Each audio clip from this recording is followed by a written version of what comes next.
Team Junkyard Dog here today, and we are going to do our damage report from Bot Bouts 2022 in Oak Hill, Florida. So let's just go ahead and get right to it. We're going to zoom in on the bots, and I'm going to show you how much damage we took and where the damage came from. So let's get started. Okay, so up first we're just going to talk about Big G. Big G's first damage that he ever took was from Blitzkrieg Bob. And it was just on the front little forks here that he took a little bit of damage. And that was pretty much it. He got lucky, and Blitzkrieg Bob got turtled the first time he fought him. And we did not self-ride him because we did not want to look a gift horse in the mouth, because Blitzkrieg Bob is a very dangerous bot. And then the second time we fought him, he had a switch break, which caused him to exit the fight early.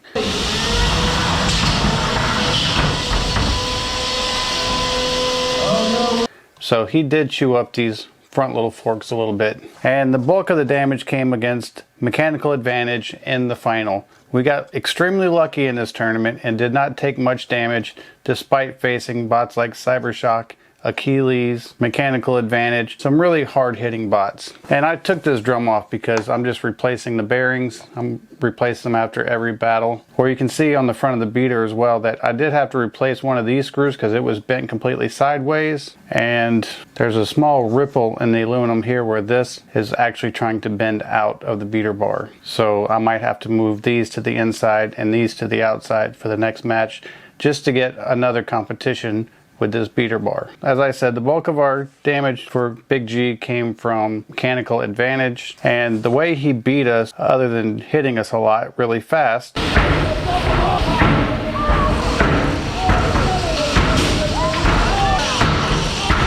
was our switch got knocked out.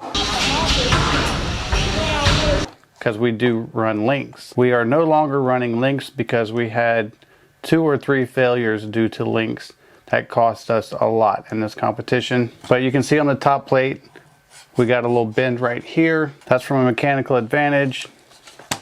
We got a chip back here on the back of the HDPE. He chewed up our back bumper, knocked it loose. And you can see our garbage can wheel protectors took a pretty good hit right here. Ripped it out from the screw right here.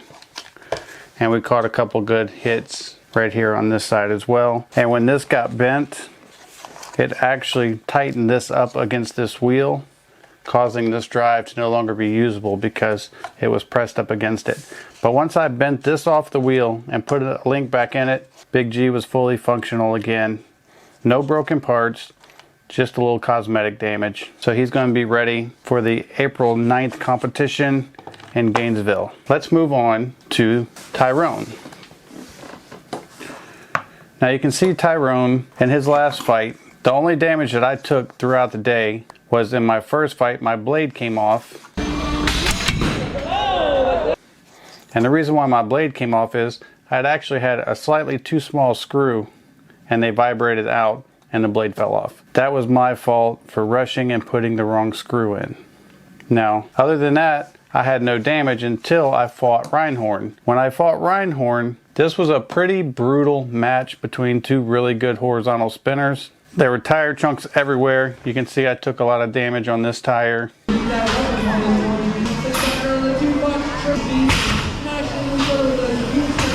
I took a really nasty hit on my titanium right here where it actually dented it in slightly. And then there's some little scrapes and marks on the side here where I was deflecting.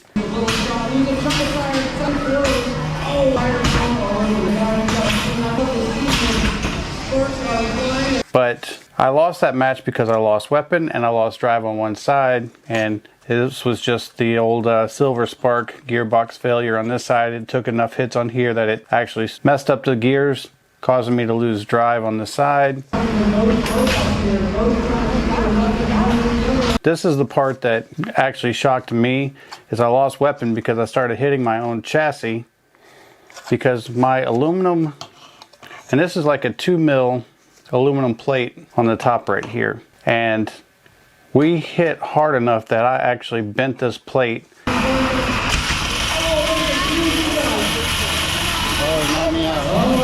and you're never going to see it on camera, but there's actually a roll to the back to where this is actually lifted up, causing the blade to dig into the chassis. And when that got locked up onto the chassis, that's how I lost weapon, which just left me with one functional wheel, which ultimately cost me the decision. The PETG chassis held up extremely well for all those hard hits. All the screws are still tight, and there's no cracks and no chips missing from this chassis. He's going to be really good for April 9th for the Ant class there. Plus, I have extended his chassis, and I'm going to call this Tyrone XL, or extended. And the reason why I extended this out is I'm actually putting a 6-inch Bloodsport bar on this chassis. Of course, because I want the knockout power and the much bigger bar for hitting harder. But this one should have been extended as well, because if you look on the inside of both of these tires, you can see that I was chewing the insides off of my own tires as I was driving around, and that's not good. So, being the complicated builder I am, I went into 3D Builder, which is free with Windows, and I went in and I just added just a little over 1 inch onto this chassis, which is this little block right here, so I can run a longer bar and not tear my tires up. So that's all the damage that Big G and Tyrone took. If you're curious about Zeke, Zeke took no damage at all except for his self-inflicted damage. His drive was extremely weak. We don't know if it was the cheap gear motors that we used or the cheap speed controllers. So what we're gonna have to do is put good speed controllers with those motors and see if they come alive, and just kind of figure it out that way. All of Zeke's damage was self-inflicted. His blade just stopped spinning because no matter what we did, the belt kept jumping off the motor. So we're gonna have to end up 3D printing an actual pulley that will slip over the motor to keep that on.